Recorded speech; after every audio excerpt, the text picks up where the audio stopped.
Yo, what's going on? Mike from Mike Talk Sports. With the benching and inevitable release of Russell Wilson in this offseason, Jarrett Stidham, the backup quarterback, now starter in Denver for Sean Payton, will be thrusted into this starting lineup not only in the next 2 weeks of this NFL season, but potentially in the future going forward in 2024. So in today's episode of Mike Talk Sports, I'm going to be doing a deep dive of Jarrett Stidham, analyzing how is he going to do in the last 2 games for the Denver Broncos this season, and what will his role with the organization be going forward into the future. This situation is actually extremely familiar territory for Jarrett Stidham, as the same exact thing happened to him last year with the Las Vegas Raiders with Derek Carr, as Derek Carr was benched in the last 2 weeks of the season in favor of Jarrett Stidham, not only to get a look at how good Jarrett Stidham is, but to also have Derek Carr not get injured, so that injury clause didn't get kicked in and they didn't lose nearly as much money as they would have if Derek Carr got injured. And again, the same principle applies with Russell Wilson now in Denver. Jarrett was actually a fairly sought-after backup in this NFL offseason, as he signed a 2-year, $10 million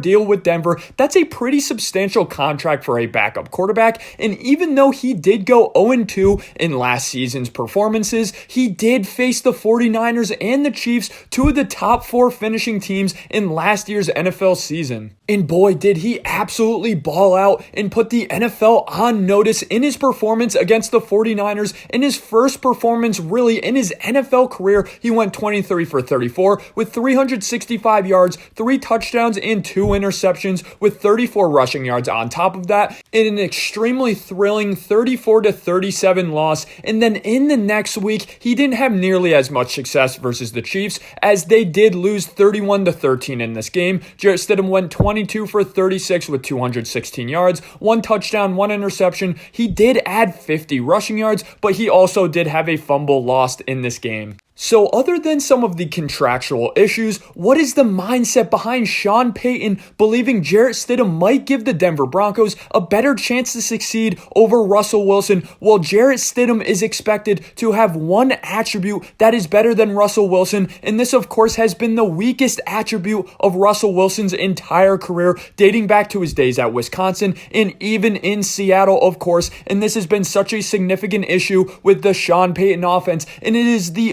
information processing in the speed in which Jarrett Stidham can process information over Russell Wilson. It's the overall football IQ, the pre and post snap processing, and the speed in which he can make checks at the line of scrimmage. In an article written in September, Sean Payton told reporters that he had to dumb down and simplify the offense for Russell Wilson. And Jerry Jeudy last week in an interview after their last loss, he said that Sean Payton is an absolute perfectionist and he wants the huddle to be broken significantly faster, and he wants checks at the line of scrimmage not only to come more frequently, but to also be executed at a significantly faster pace, something that Russell Wilson is incapable of doing, especially at this point of his NFL career. So now let's dive into Jarrett Stidham a little bit in order to determine, is this an advantage he has over Russell Wilson? And spoiler alert, I do think Jarrett Stidham, in some of his best attributes, is that high football IQ and that nice ability to process information at a quick level. At one point, Jarrett Stidham was regarded as a pretty high prospect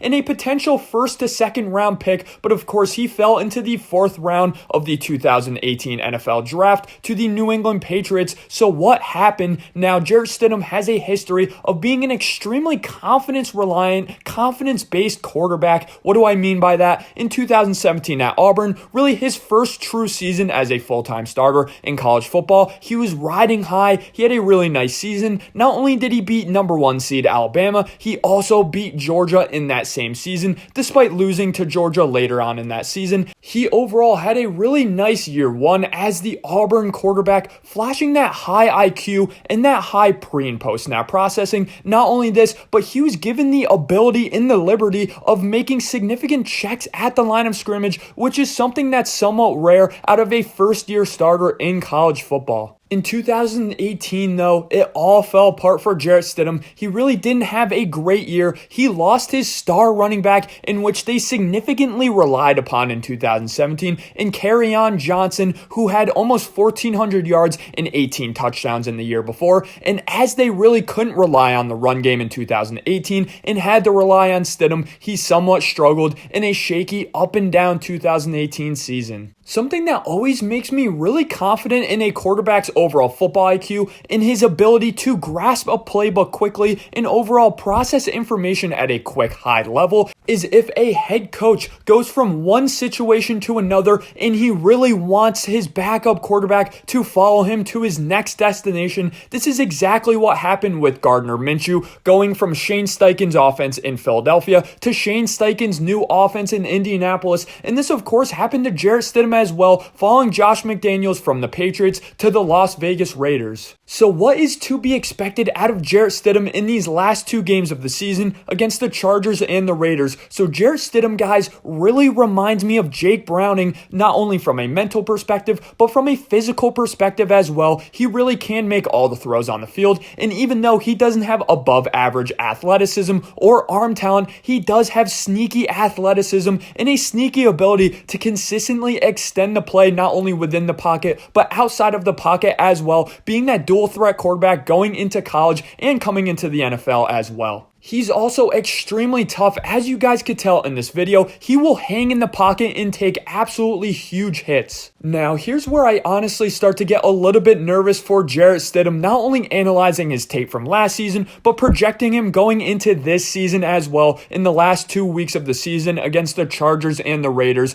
Going off of that Jake Browning comparison, one of the significant reasons why Jake Browning was able to have some early success is because of T. Higgins and Jamar Chase, and one of the significant reasons to why Jarrett Stidham looked so good in that 49ers game was because of Devontae Adams, and this is not a liberty that Jarrett Stidham will have. Not only do they have some injuries on this Broncos roster, including their starting tight end, Courtland Sutton will be out at least for the Chargers game. Jerry Jeudy and Mims are also questionable going into this Chargers game. Jarrett Stidham is honestly going to have a really tough time throwing to some really below league average receivers in the next 2 weeks of this NFL season. So my assumption is in this Chargers game and even in the Raiders game, they're going to be playing press man coverage and daring these receivers to beat these cornerbacks in a one-on-one situation. So you're forcing Jarrett Stidham to throw into tight man coverage windows, really dropping the ball into a keyhole. And by far the biggest weakness of Jarrett Stidham's career has been his spotty accuracy. At times it's been solid, especially in that 49ers game, but at times, even in this NFL preseason, it's been very bad. And even though Jarrett Stidham can elevate the play of the offense in the aspect that, again, he can extend the play, do I think Jarrett Stidham can elevate the receivers in the sense that he's just going to be killing the defense with his accuracy? No, I do not. So my official prediction for Jarrett Stidham in these next two games, I think he's going to go 1-1 to finish the season. He's going to beat the Chargers this week, and then he's actually going to lose to his former team in the Raiders to finish the season 8-9. So I think if Jarrett Stidham plays extremely well, the Broncos might not want to give up significant draft capital in order to move up in the 2024 draft and draft a quarterback, but I honestly don't think this is going to happen. I think Jarrett Stidham will play well enough to remain the backup quarterback in 2024, but my full expectation is for Jarrett Stidham to be on the roster day one as a backup quarterback, and I do think the Denver Broncos are going to make an extremely aggressive big move in the 2024 NFL draft to draft one of the top 4 quarterbacks. Thanks for watching today's episode of Mike Talk Sports. Do you agree with my opinion that Jarrett Stidham will play good enough to remain the backup going into next season, but not good enough to have any confidence in him being a full-time starter? If you enjoyed today's episode of Mike Talk Sports, I really appreciate it, guys. Smack that like and hit subscribe.